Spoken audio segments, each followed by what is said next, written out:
Hello, everybody, and welcome back to the Rust Belt Football Show. Uh, we're kind of stunned to be here right now. I was meant to record this last night, so I've had all these feelings balled up inside about this news. You see it on the ticker scrolling across the bottom. Yesterday, DJ Moore traded to the Buffalo Bills.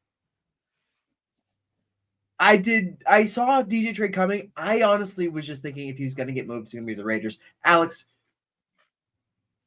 how are you feeling? Yeah, I didn't expect this at all. I wasn't expecting to get that notification that DJ Moore going to the Bills. I wasn't surprised that DJ Moore was leaving Chicago because they already have a pretty stacked receiver core right now. They have Luther Burden. They have even like Colston Loveland you would count in that group too. Like it's pretty stacked. And so I was expecting this, especially because.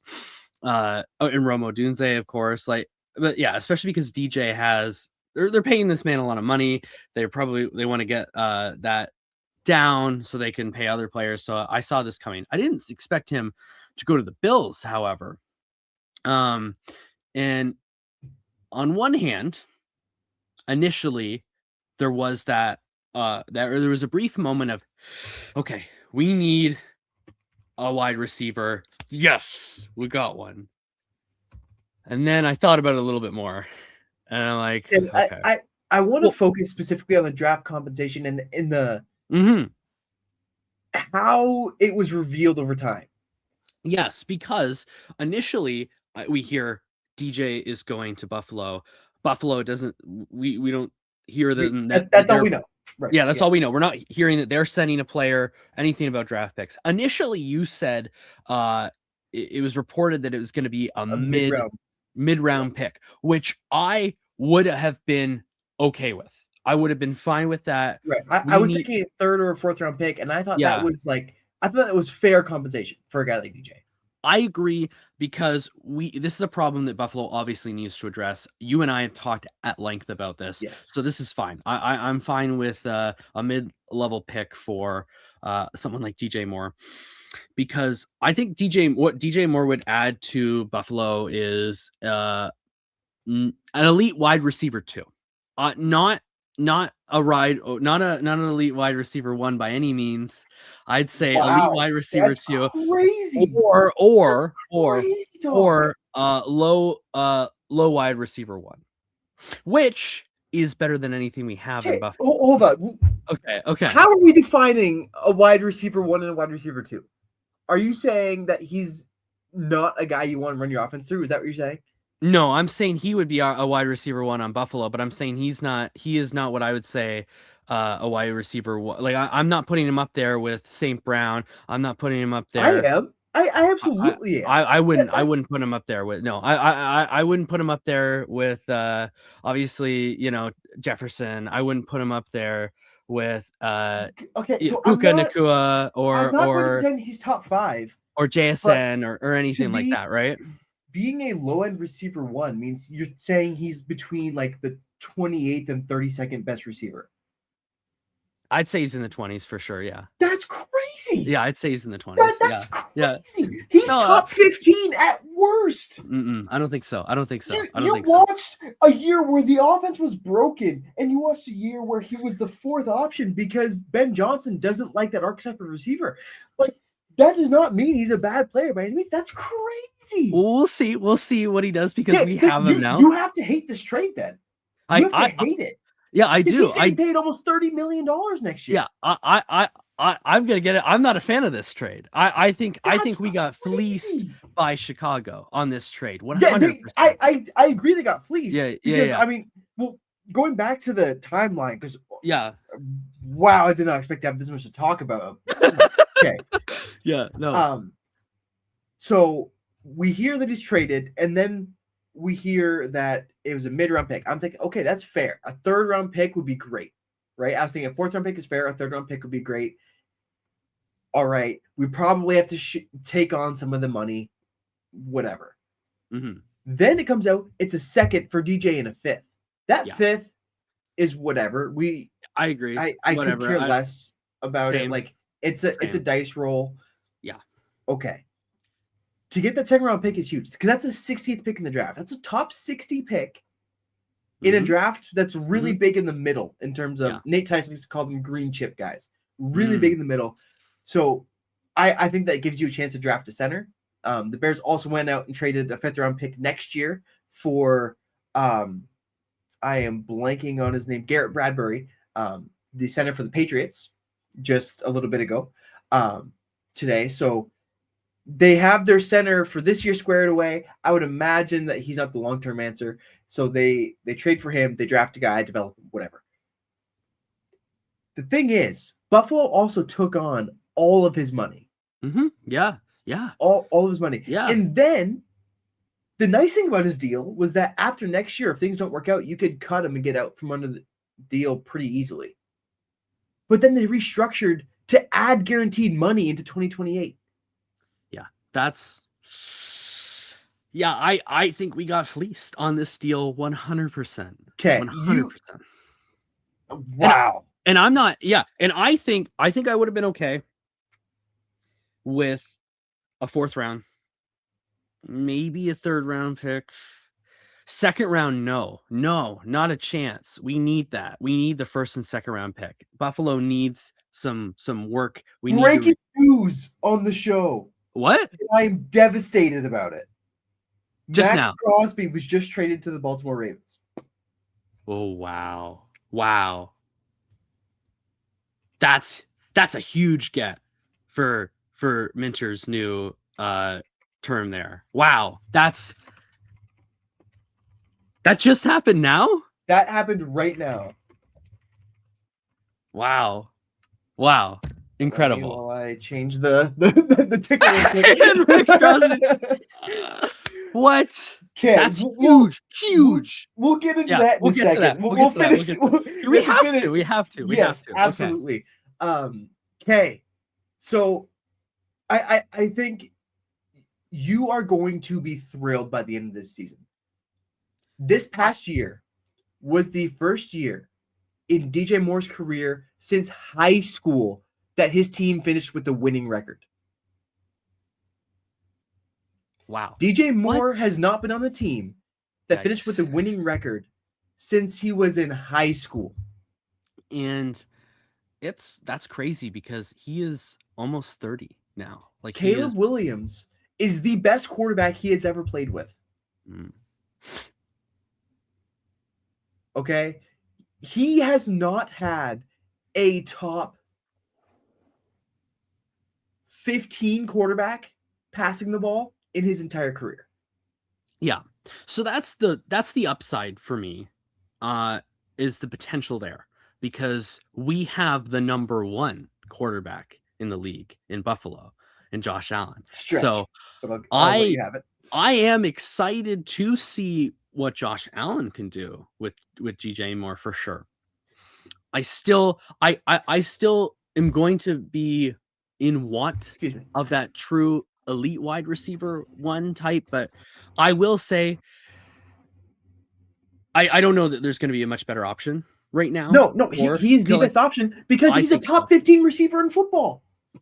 I just don't think that there's anyone on the market right now, trade wise or draft wise, that Buffalo can get this year. So I think this is our best option for now. And I do think DJ Moore is better than anyone we have in our wide receiver core at the moment. It's not close. No, it's not even close. No, our best in the wide receiver core right now is Khalil Shakir, and he is a wide receiver 2 without a doubt. He is. I think Khalil Shakir is a great wide receiver 3. I like him. I don't love him as a wide receiver 2, personally. Yeah, I mean, but he's the best we got. Keon Coleman has not shown up to be what we wanted, what we needed. Dawson Knox and Dalton Kincaid are our best wide receivers right now, and they're our tight ends. So obviously we need some work there. I do like, I've talked about him a lot. I like Tyler Shavers a lot. I think I want to see him get more snap time. I think he could be one of I don't know if he's going to play at the beginning of the year next year, though, because he went down so late.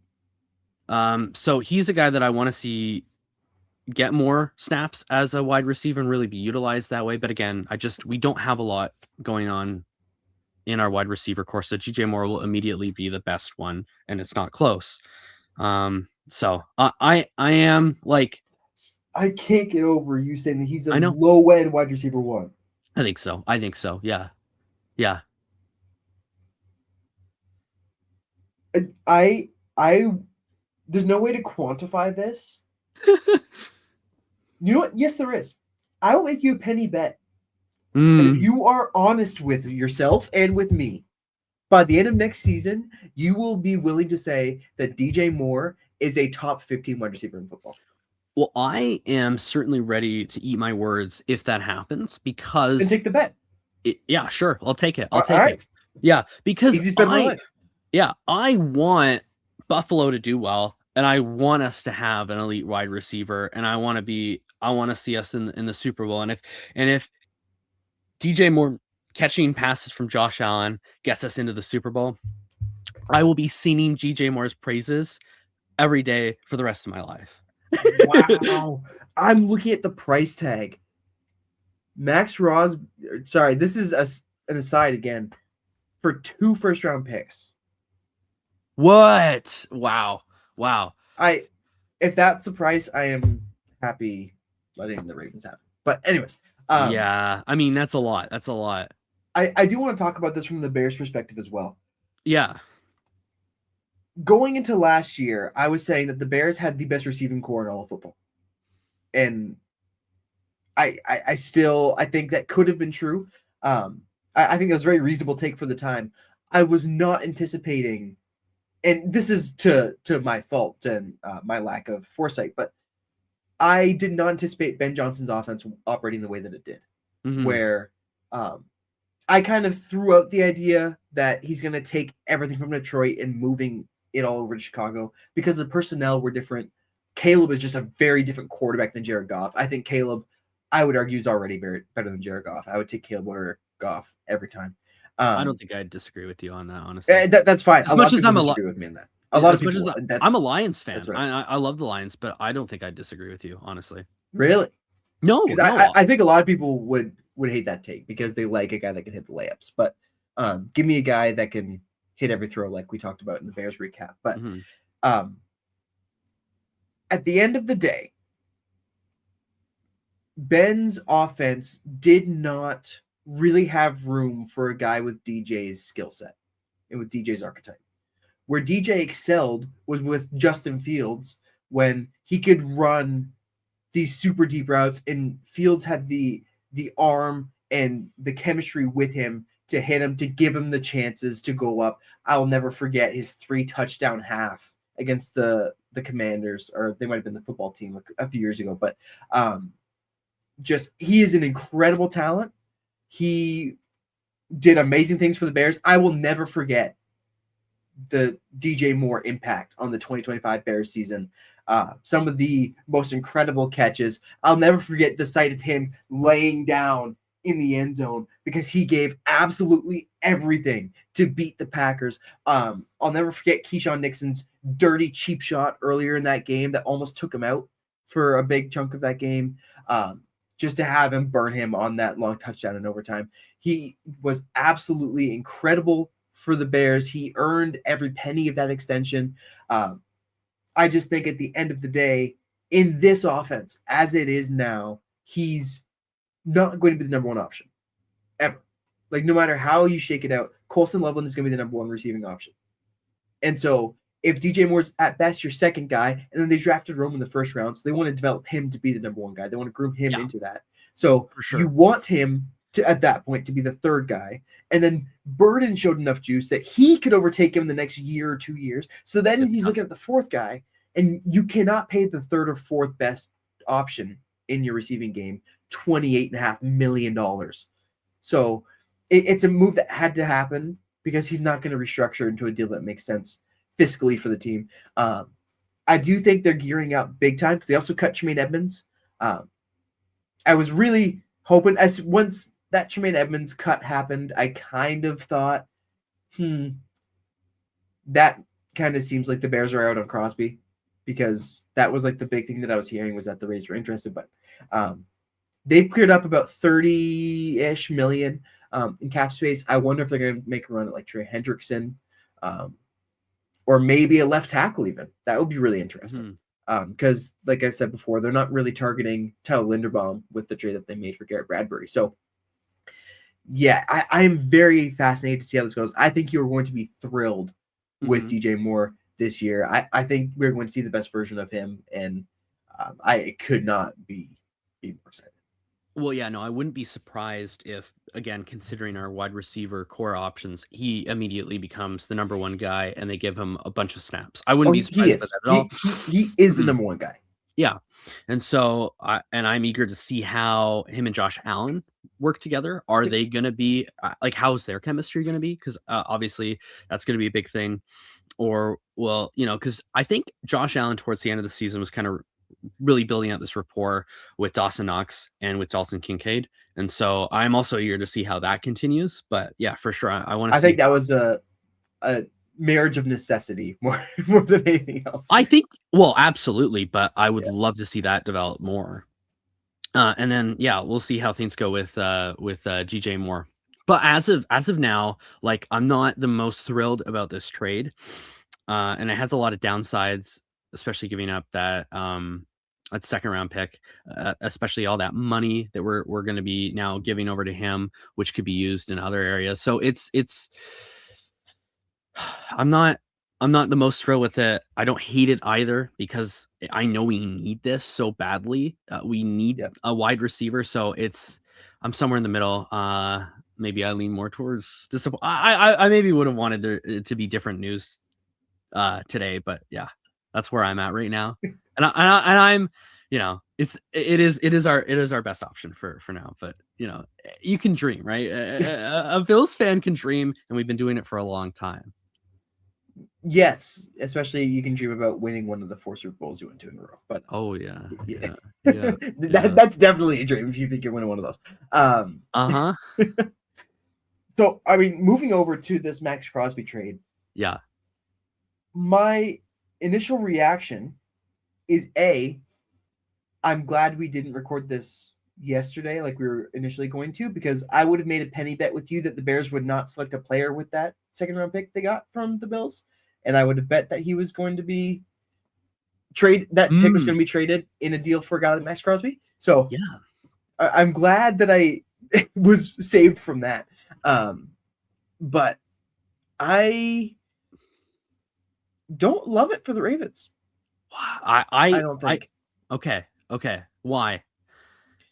It's a very steep price to pay for a team that I just don't think has it. Like I think they might win the division, but I have no faith in them to make a deep playoff run. And that's what this trade is.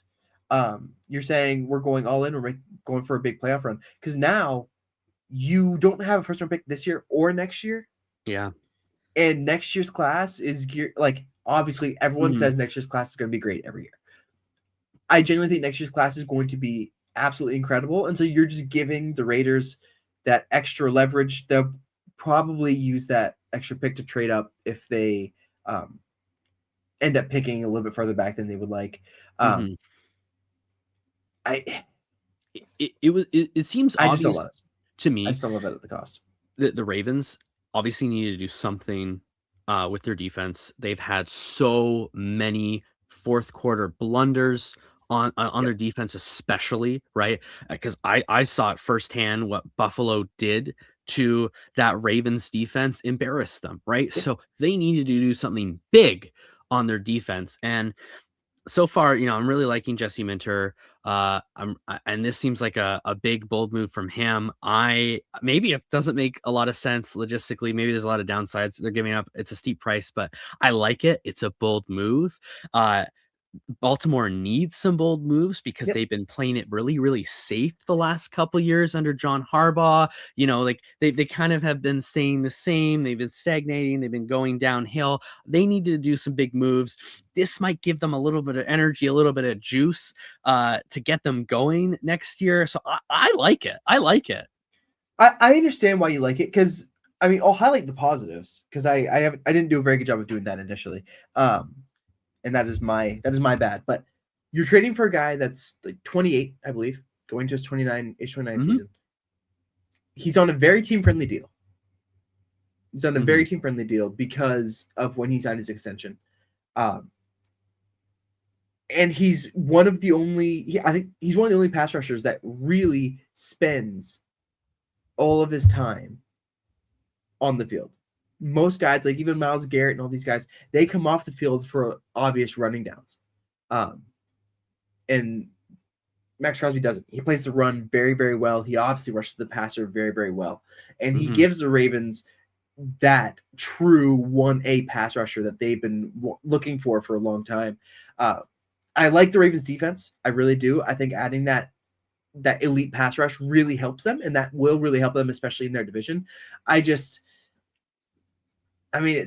sounds kind of bad. I just don't trust their offense. Like Lamar's good, but I haven't seen him put it together in the playoffs yet, like he needs to. And they were banged up last year. I'm trying not to let that color my perception too much because injuries happen, like bad injury years happen. I just witnessed one with the Bears. We've seen it with the Lions for the past couple of years.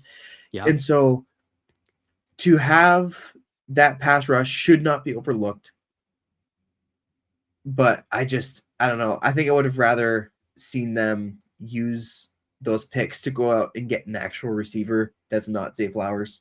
Fair enough. Not a 30-year-old receiver that's just past his prime like the Ravens love to do every single year, apparently. Yeah, no, that's fair. But, the Ravens, I mean, obviously they have so many elite players like in Lamar Jackson, in Derrick Henry, who, they seem to underutilize a little bit this year. And so I'm just, I'd love to see those guys with a fresh coat of paint, which is what I think Minter will bring. Yep. He'll have these amazing assets, and now Maxx Crosby's been added to those ranks. And I'll just love to see what he's going to do and bring new life and revitalization to this team with his new plays and schemes with these guys. I think it's going to go uphill for the Ravens. Yeah, my worst nightmare was that he went to like the Lions or something stupid like that, which having to play Micah Parsons and Maxx Crosby in the same division would just suck. Yeah. Obviously, this isn't as much as the Micah Parsons trade because the Micah Parsons trade also included Kenny Clark. But 2 firsts is a lot for a guy that's 28. It is. It's just a lot. And it is. I understand that those 2 firsts are most likely not going to pan out to be a Maxx Crosby. I don't know. I feel like a hater, and I don't like feeling that way. But at the end of the day, I think I think it's a fine trade. At the end of the day, I don't strongly dislike it for the Ravens. I just think that it could have been different. They were not really the team that I was thinking about when I was thinking, a fun team for Maxx Crosby to go to. He'll be fun to watch. The Ravens will be fun to watch. Even though Roquan kind of went scorched earth on his way out of Chicago, I do still have a special place in my heart for him. I love Kyle Hamilton. Watching him being Maxx Crosby play alongside those 2 guys who are easily the 2 best defensive players he's ever played with, I think. Assume I'm not forgetting someone really obvious, which I don't think I am. I think now to pivot to what this means, because this does impact the Bears as a team, right? Because everyone they were actually the betting favorites as of yesterday to land Maxx Crosby. It did seem like there was all these sorts of talking heads and pundits saying Maxx Crosby's going to go to the Bears, and then that hasn't happened. So I think the pivot now is looking at Trey Hendrickson. I saw Tampa is also going to make a big run at him. That move scares me a little bit because he's 32 years old and he's going to be getting paid big money. If it's a 1-year or 2-year deal, I can live with it. It's just paying an old edge rusher that much money is a little bit scary. That said, a move I would love is picking up Khalil Mack on like a 1-year deal. Bring him back to Chicago. I would absolutely love that because, man, he was one of the reasons that I am the diehard Bears fan that I am today. So,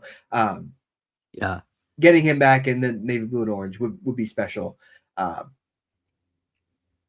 If it's not one of those guys, then I think you just have to go in the draft and get an edge, which doesn't feel great. But at the same time, I don't think it'll be hard to get a guy that can play better than Dayo Odeyingbo did last year in his 6 games or whatever it was that he had with the Bears. I need to see something with this defensive line.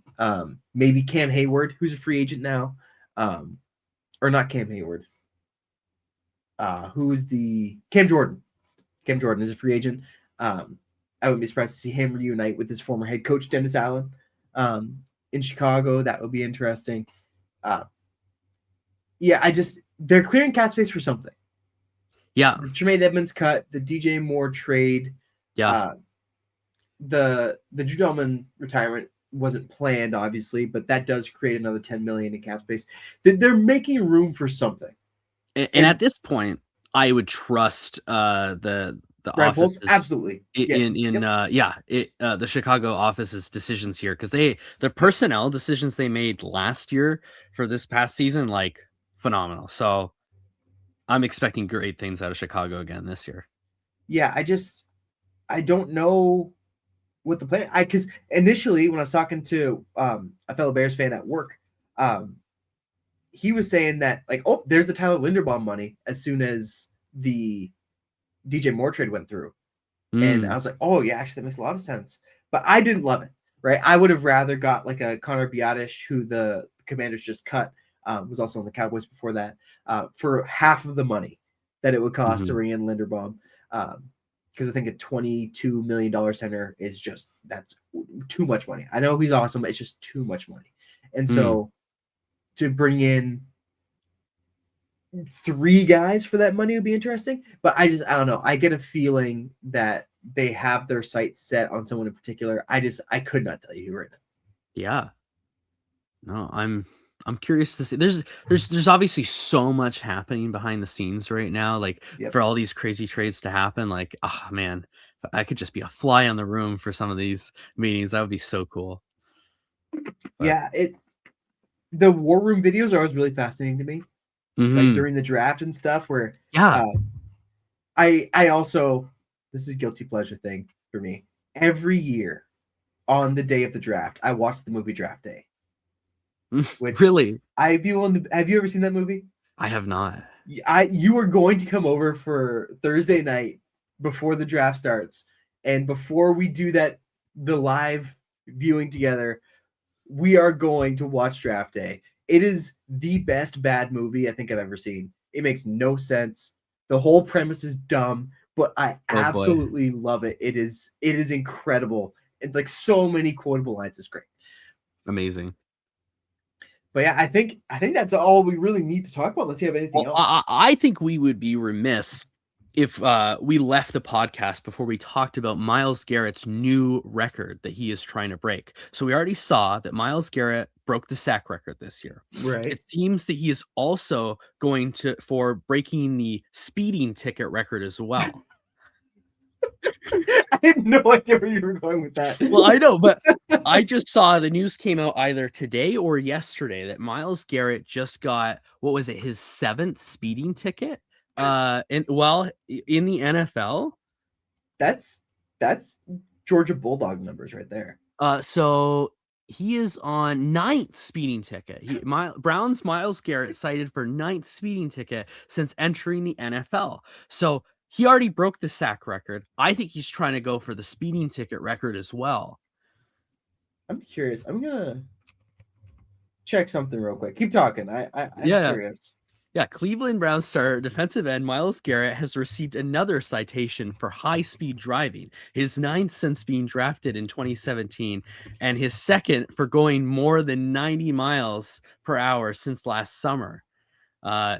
WJ Fox 8 in Cleveland was first to report the news. Per the court record, the Wayne County Sheriff Office ticketed Garrett for going 94 miles per hour in a 70 miles per hour zone in the morning hours of February 21st on Interstate 71 in Wayne County.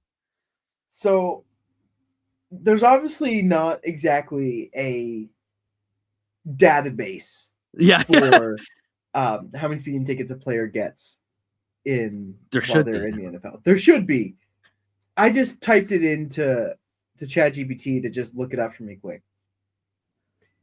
The NFL player most commonly cited for multiple speeding tickets while actively in the league is Myles Garrett of the Cleveland Browns. So he's broken another one. So 2 in 1 year, one of them off the field. Very impressive stuff. I'm just impressed that he managed to avoid it while he was in at the Olympics, watching his girlfriend or wife. I'm not sure which, but that is a very interesting number. 9 tickets. Yeah. Almost a ticket per season. Mm-hmm. That's wild. A sack per game, a ticket per season. That's Myles Garrett. Model of consistency. Anyway, that's all I got. I just wanted to bring that up. All right. Yeah. Wow. I cannot believe that news came across while we were recording. No, it's perfect. Obviously, all of our thoughts were just off the dome. Maybe we'll touch on it in our next episode once we have some more time to really sit down and think about it. But yes, thank you all so much for watching. Please like and subscribe. Turn on the notification bell. We would love to have you guys join us through this journey of the NFL offseason. We've got so many awesome ideas planned. We could not be more excited. Remember just to have a good one, and we will see you all in the next one. See ya.